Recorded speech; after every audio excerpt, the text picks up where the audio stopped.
He's on his phone right now, so we might as well just get into it with Matt Stepp, Dave Campbell's Texas Football High School Football Insider. I imagine you are in there trying to get the scoops. On the high school football coaching changes. I know one coaching change. One of the bigger jobs that's still open is Houston Stratford, and trying to figure out what's going on there. I think the guy, now I'm not going to mention the guy's name because he's coaching at another school, but the guy that we discussed, I think he is definitely a strong contender. So I'll just say he's an assistant and he's got ties to Stratford in the past. So that's see. You know, and as we've mentioned before, you're not doing this to be coy. You're not saying, oh, it's going to be an assistant just to say, oh, I know something you don't. Yeah. You're doing it so that you give these coaches an opportunity to tell their players and tell their family on their own terms. I'm sorry, I'm dying. Does Tepper need some water? This is it. Greg need water. This is the big one. Yeah, Uncle Dave by the Panthers, and I can never go. But and the Stratford thing is, I don't think it's official yet. I think that process is still ongoing, but I think definitely there's a lead contender is emerging for sure. So that's probably the biggest job other than Ennis.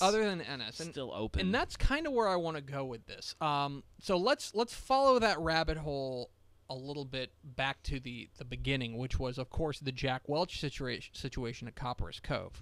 We were ahead of the curve on that at DCTF. We were ahead of the curve there.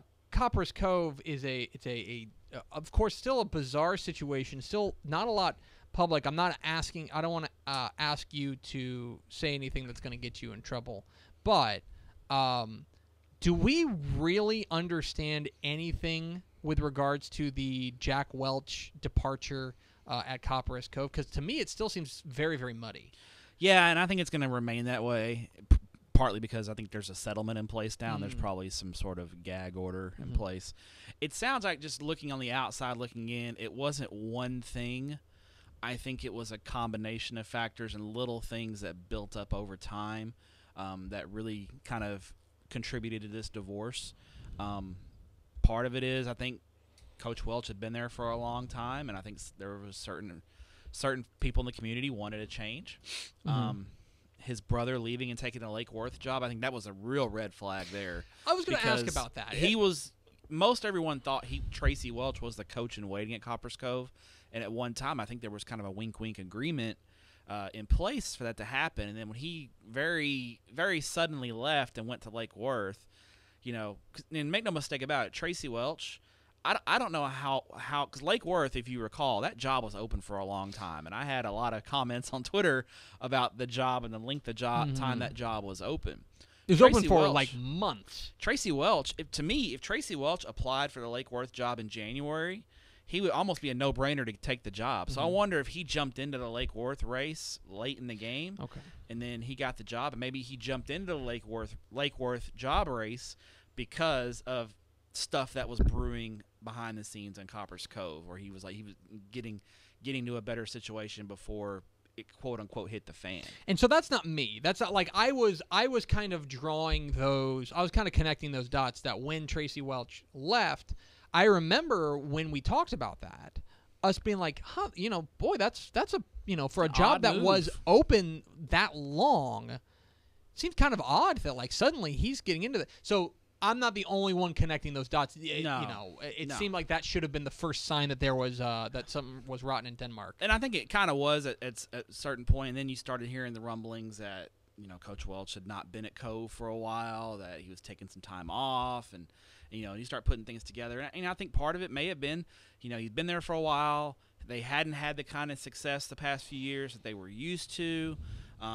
That could have been something, and then administrations change and relationships change, and you just wonder if that relationship between Coach Welch, Jack Welch, and the administration at Copperas Cove wasn't quite as good, and Coach Welch may have been like, what, I've been doing this a long time. If this isn't a good situation for me, I'm just going to go ahead and just hang it up, and I've put my time in, and I'm ready to.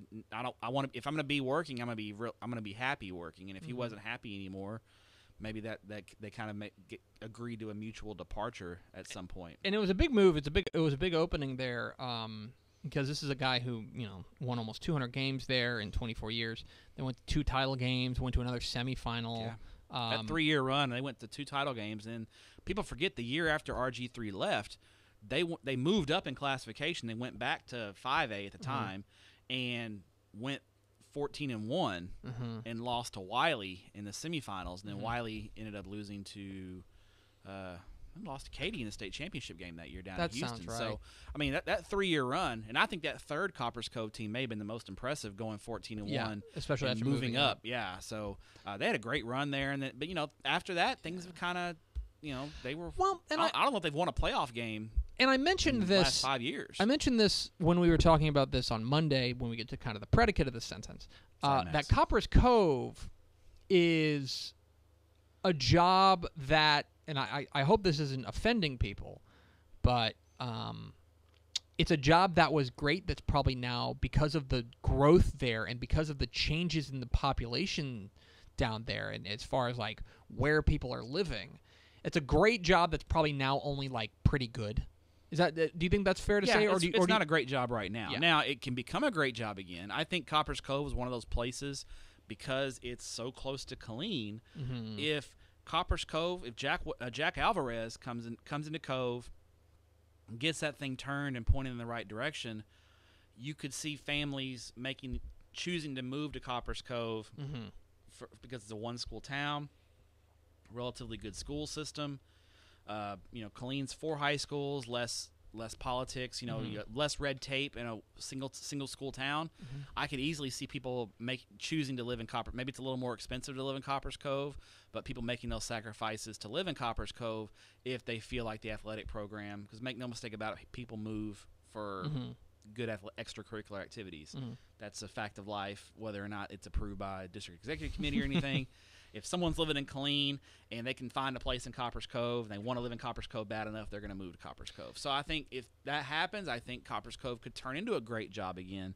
But I don't think it's going to be I think it's going to be a 2-3 year process if Jack Alvarez can get it going. And you mentioned his name, Jack Alvarez, taking over the Coppers Cove job, moving from Ennis, where he'd been, he led them to a title just 4 years 60 ago. and 25 in 7 years. That's he was salty. really. This is a high profile coach and a really well respected coach in Texas high school football.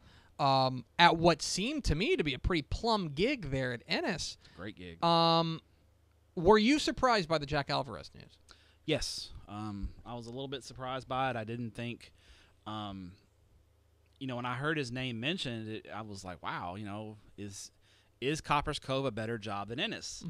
And obviously Coach Alvarez thinks so because he took the job. Now he has his reasons, and I talked to Coach Alvarez Friday driving from Toronto to Buffalo, so it was an international phone call there. Oh my gosh!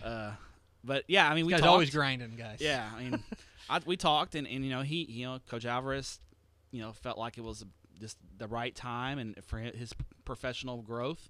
I think Coach Alvarez was ready for a new challenge.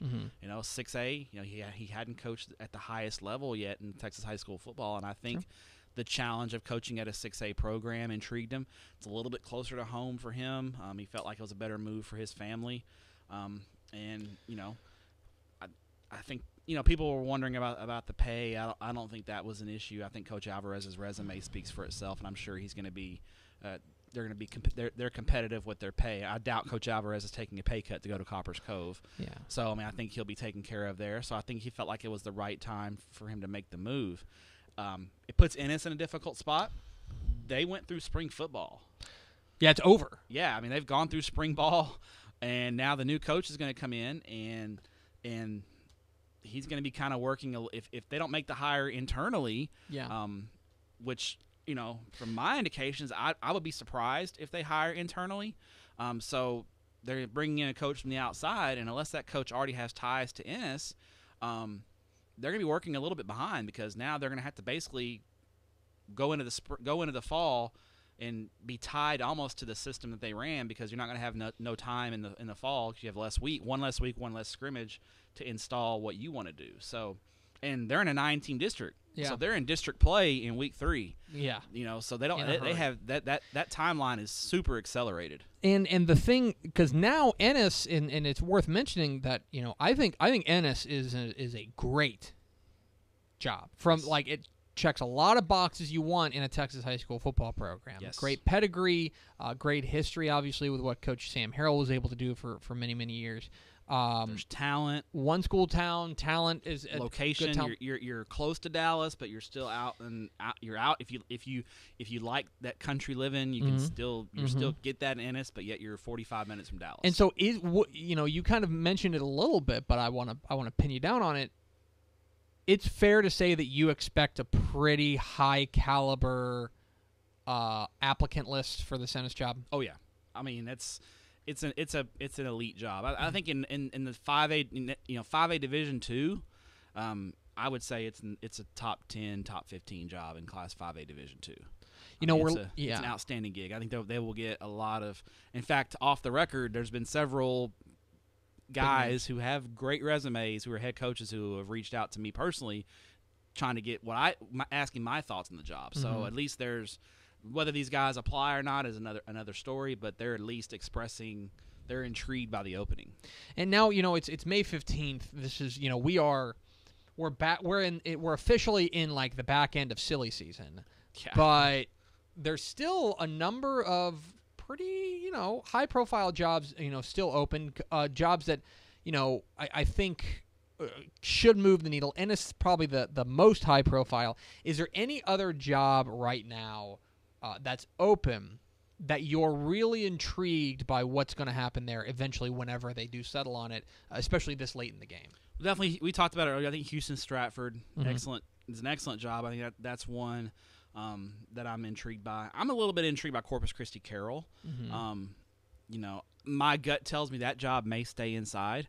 That they continued spring football, and I'll be surprised if they don't promote from within. At Corpus Christi Carroll, but I think that's one of the better jobs in CCISD. I'm really intrigued by Irving. This is Hal Wasson's first big hire as the new executive athletic director of Irving ISD. So that one really, I think, is going to intrigue me as far as what direction they go in there. And I think another one in East Texas that I'm interested in is Omaha Paul Pewitt. That's a traditional program that's been traditionally good. They've fallen on some tougher times the last couple of years.